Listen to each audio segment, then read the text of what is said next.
So at the same time as we were organising Pride 95 and talking to Victoria Park about moving there, we were also talking to the Royal Parks Agency about potentially using Hyde Park. There's this file, which is full of all the juicy correspondence that we had with them. So after the Pride event in 1994 in Brockwell Park, we needed to move the event because of the size of it, but it was also this security issue that we needed to address. And we wrote to two venues. The first one was Victoria Park and the other one was Hyde Park. As you know, the festival has been held in Brockwell Park in the London Borough of Lambeth for the last 3 years.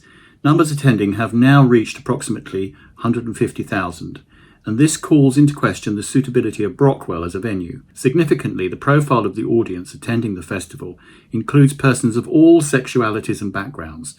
The festival emphasises celebration and has grown to the extent where it is Europe's largest annual free festival and can be said to appeal to the general public in a very broad sense. Hyde Park is rapidly becoming the only logical venue for the festival. In short, there is nowhere else to go. They then wrote back to us a very strange little letter which says, "The points you raise are being considered internally, and we will come back to you with a response as soon as possible." So we sort of had images of them walking around the corridors going, shall we have Pride in Hyde Park? 22nd of September, they replied to us.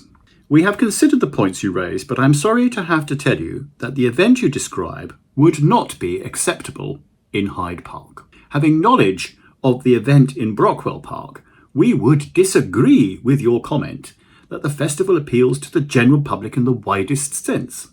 As we have mentioned before, we consider it has a limited appeal.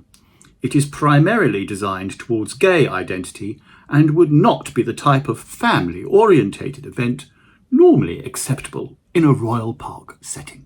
In our experience, the police are generally unhappy about this type of open-air event in a central London location, where it has serious effect on traffic flow, public transport, and safe public access egress. Your festival could, arguably, be held in an enclosed purpose-built area such as Wembley or Earl's Court."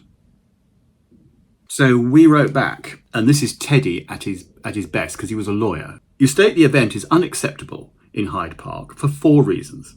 Family values. There are a number of events which have been held in Hyde Park which fall short of this moral test. I think you would have difficulty in identifying an agricultural show as family-orientated.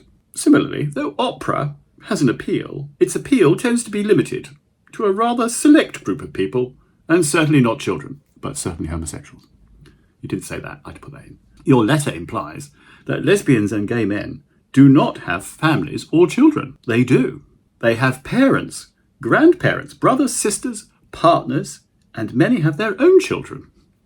For lots of people, Pride is a family day out." Health and safety. "What you have stated is the normal process which one goes through in organising an event.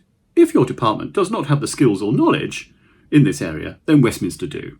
Indeed, their officers attend my meetings with Lambeth to learn how it is done."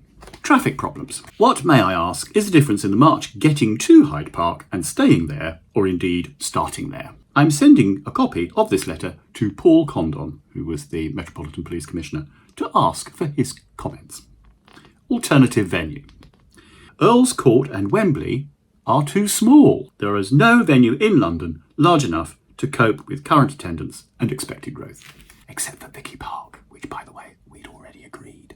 So the next thing we did was send a copy of their letter and our reply to a bunch of London MPs. So Jeremy Corbyn, Ken Livingstone was an MP then, Tony Banks, Paul Boateng, Brenda Jackson. And one of the key characters in this story is Chris Smith, who was then a front bench opposition MP and a gay man. And he wrote to Angela Leonard, who'd written us the original letters, "I have been copied into your correspondence with Teddy Witherington, the Secretary and Festival Director of Pride 1995. I must say that I'm extremely surprised by both the arguments and also by the attitudes included in your letter to Mr. Witherington of the 22nd of September. I would argue that Hyde Park is an entirely appropriate venue. Far from causing traffic problems, it would almost certainly ease them. Far from having limited appeal, it has far more appeal to a wider cross-section of society than many events that do take place in Hyde Park. So this is the letter they replied to Teddy. The Festival of Food and Farming is a totally different format.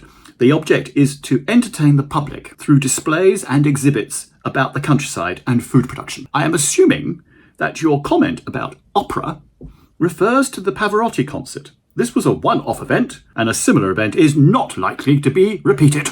I was not implying, nor did I say, that lesbians and gay men, it really is in quotes, do not have families. My intention was to reaffirm comments that we have made before, that the basis of the event is to celebrate gay identity and the Pride organisation / fraternity, and therefore would be of limited appeal to the general public.